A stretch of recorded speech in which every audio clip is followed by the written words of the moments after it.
Olá, meu nome é Igor. Hoje a gente vai falar sobre grau de alavancagem operacional.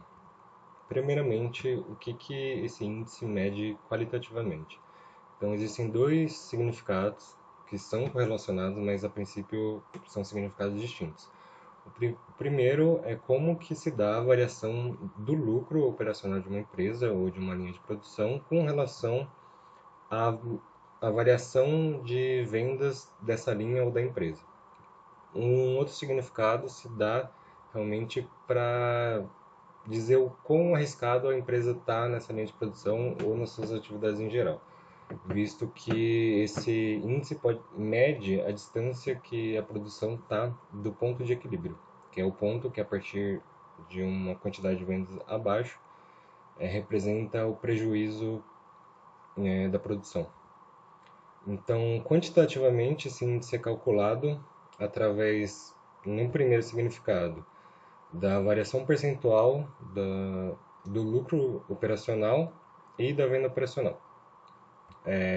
Então, aqui, no numerador, a gente tem a relação entre o lucro operacional de um período dividido pelo lucro operacional do período antecedente, e no denominador a gente tem a mesma razão, só que no volume de vendas. Para se chegar quantitativamente no outro significado, primeiro a gente tem que abrir as expressões de lucro operacional com relação ao volume operacional.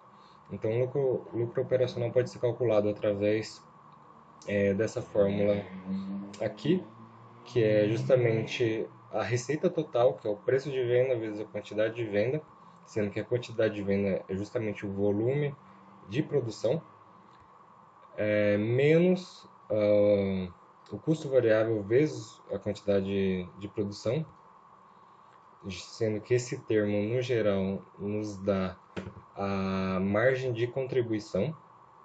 E, por fim, se retira também o custo fixo da produção.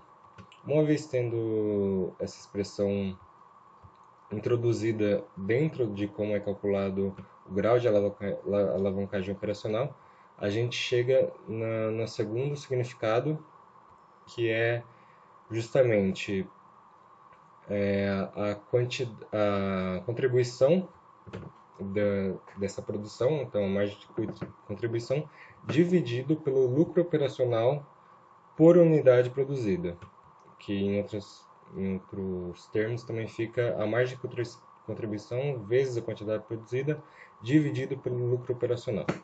Isso, com relação ao significado de risco da empresa, então se traduz que quanto maior o grau de alavancagem, mais arriscada é determinada linha de produção ou determinada empresa, visto que como o lucro operacional está no denominador da expressão, quanto menor for o lucro operacional, maior fica o grau de alavancagem, sendo que isso também vai indicar a distância do ponto de equilíbrio, sendo que o ponto de equilíbrio vai estar correlacionado com o lucro operacional, sendo que quanto mais próximo do ponto de equilíbrio, menor o lucro operacional, sendo que o lucro operacional é zero quando se está no ponto de equilíbrio.